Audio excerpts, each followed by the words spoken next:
It starts with a story about a Boston preacher named S.D. Gordon. Dr. Gordon placed a beat-up, bent, rusted old bird cage beside his pulpit and began to tell a story about that cage. He said it was unkept. He said an unkept, unwashed little lad about age 10 was coming up the alley swinging this old, caved-in bird cage with several tiny birds shivering on the floor of it. The compassionate Dr. Gordon asked, where did the boy get the birds? The lad said he had trapped them. What was he going to do with them, the preacher asked. The boy said, I'm going to play with them, have fun with them. The preacher said, sooner or later, lad, you're going to get tired of that. And then what are you going to do with them? And the lad said, well, I have some cats at home. They like birds. I'll feed them to the cats. Dr. Gordon said, son, how much do you want for the birds? The boy, surprised, hesitated, and then said, mister, you don't want to buy these birds. They're just plain old field birds. They can't even sing, and they're ugly. Please, just tell me, said the preacher. The boy responded, $2? To his surprise, Dr. Gordon reached into his pocket and handed the lad $2 bills. And the preacher took the cage, and the boy in a wink disappeared down the alley. Then in a sheltered crevice between buildings, Dr. Gordon opened the door of the cage, and tapping on the rusty exterior, he encouraged the little birds, one at a time, to find their way out through the narrow door and fly away. Thus, having accounted for the empty cage beside his pulpit, the preacher went on to tell what seemed at first like a separate story about how once upon a time, Jesus and the devil had engaged in negotiation. Satan had boasted how he had baited a trap in Eden's garden. He had baited a trap and he had caught himself a world full of people. What are you going to do with all these people in the cage, Jesus wanted to know. The devil said, I'm going to play with them, tease them, make them marry and divorce. I'm going to teach them how to throw bombs at each other, fight and kill one another. I'm going to have fun with them. And Jesus said, you can't have fun with them forever. When you get tired of playing, then what are you going to do with them? And Satan said, damn them, they're no good anyway. I'll damn them, kill them. Jesus said, how much do you want for them? Satan said, you can't be serious. If I sell them to you, they'll just spit on you and they'll hate you, they'll hit you, and they'll hammer nails into you. They're no good. But Jesus just said again, how much? And Satan looked at him and said, all of your tears and all of your blood, that is the price. And Jesus took the cage and paid the price and opened the door.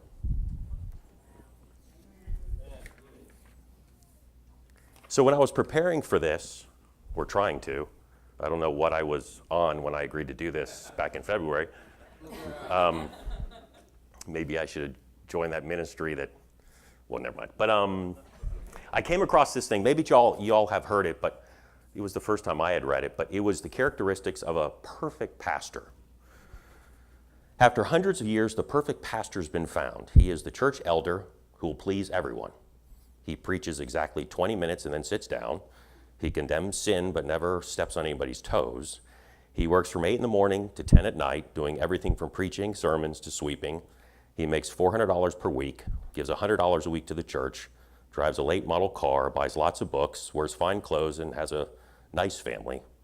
He always stands ready to contribute to every other good cause too, and to help the panhandlers who drop by the church on their way to somewhere. He is 36 years old and has been preaching for 40 years. He is tall on the short side, heavy set in a thin sort of way, and handsome.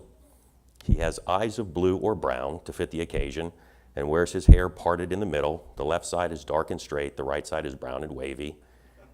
He has a burning desire to work with the youth and spends all of his time with the senior citizens in the church. He smiles all the time while keeping a straight face because he has a keen sense of humor that finds him seriously dedicated. He makes 15 calls a day on church members, spends all his time evangelizing non-members, and is always found in his study if he is needed. Unfortunately, he burned himself out and died at the age of 32. So, and then I came across a more serious effort, and it reveals these things: love of a congregation, effective preaching, strong character, good work ethic, casts a vision, demonstrates healthy leadership, joyous, does not yield to critics, transparent, models evangelism. And yet another listed 4 core characteristics: a person of confidence, a person of conviction, a person of communication, a person of compassion, I guess the 4 C's. And you know, these are all important characteristics to be sure. But I submit that there is one characteristic, one requisite quality that makes a good pastor, and that is heart. A heart for God and his people. And when we say his people, we mean all people, because as we know, God desires that all men and women should know him. Like David, I can say our pastors have hearts after God. They are people, men and women, after God's own heart. And with that, they have a heart for its people. Look at what we just saw here today. Look what we have in this room. I know this because I have watched them in a way that few people have for 20 years. I've watched their ministry and their life as few people have been privy to do. I watched them go anywhere and everywhere. Again, before they started Restore, they were evangelists, and they were on the road for 15 years. I remember talking with somebody through the Church of God or what have you, and they were wondering how long they would do it. I don't even know if I talked to you about this. I don't even know who it was. We was at some church, and they're like, well, I wonder how long they'll continue to do it, because, you know, the average evangelist is on the road for, 3, 4, 5 years, something, a fraction of that. And yet I watched them week after week, day after day, go on the road. I heard stories, I saw things, and it evidenced a heart that few people have. I remember they were going to, I forget where the church is, but it's in Florida somewhere, and they would drive 2 or 3 hours to this church, and they would minister all weekend long, multiple services and altar calls, and all the while they're being fed out of the food pantry, St. Pete, of the church. I don't know if he was at this same church, but I remember Jen telling a story of one morning waking up, and they were maybe in the parsonage, and there was an older woman, probably in her 70s or whatever, and she was going to make fresh biscuits and sausage gravy. Jen knows where I'm going with this. And Jen was so excited because she wasn't going to be eating canned corn out of the whatever. And so she sat with the woman as she made these biscuits from scratch. And she's got everything going. Remember this, right? And Jen's so excited. And Anthony's there too. So, I mean, he's seeing this. And so the woman has got her bare hands with these long old nails in the dough. And she's kneading this dough, making these fresh biscuits, which, whatever. But then she starts picking the dough from out underneath her nails and dropping it into the batter. Because, I mean, she makes the biscuits. Jen feigns a stomach ache or whatever and doesn't eat it, right? Anthony, who had seen the same thing, ate like 12 biscuits.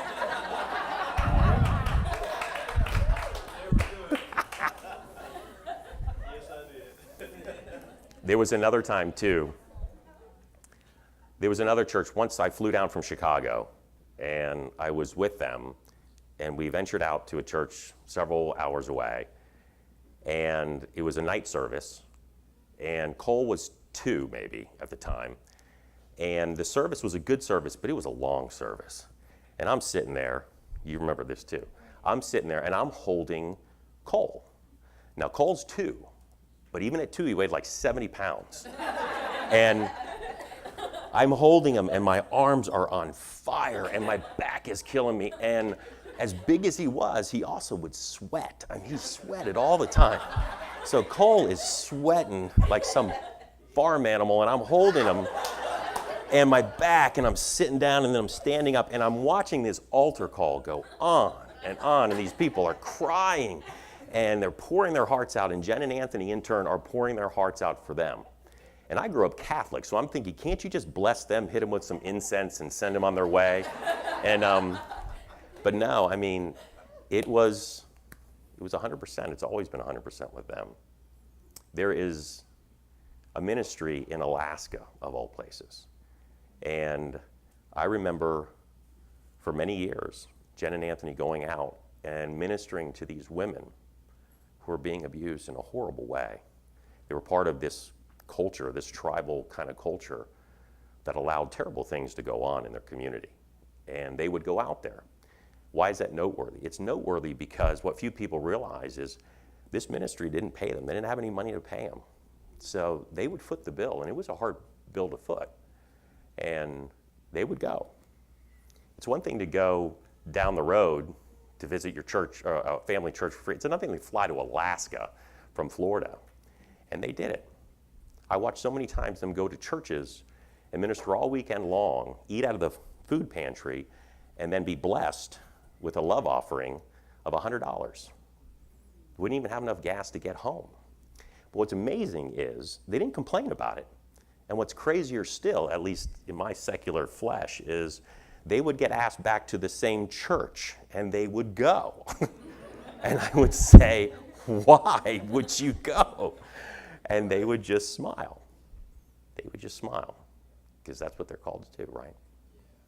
And they serve us in a way that is so beautiful. I am Jennifer's brother. Notice I don't say she is my sister. I stopped doing that a long time ago. And of course that makes me his brother-in-law. But much more than that, they are my very best friends. I count them among my closest friends in the entire world. And much more than that still, they are my pastors. And they have been for 20 years. See, with them, this story of Dr. Gordon, it's not just a story. This is the truth. They know that we live in a very broken world, and there is an enemy out there, and he is seeking to enslave us, entrap us. He is seeking to keep us from knowing God, knowing the truth, knowing Jesus. And their single desire in this world is to answer the call that is on their life, as difficult as that may be at times, and be that hand of Christ that taps on that rusted, beat up, bent old cage that we find ourselves trapped in, encourage us one by one to seek that narrow door to be free and fulfilled in Christ. Thank you so much. I mean that. Thank you so much for your heart and for your love, for what you do for all of us, what you've done for me. And the word appreciation, or to appreciate, in, I think, Oxford Dictionary, it means to recognize the full worth of. And so today, I really hope, I pray, that we would recognize the full worth of our pastors. Not just today, but each and every day. We would honor them as they honor us. We would love on them as they love on us. We would encourage them as they encourage us. Today we have the opportunity to financially bless them. And I hope we do, y'all. I really hope we do. Not because they need it, although they need it, because it's a way for us to say thank you. It's a way for us to honor them.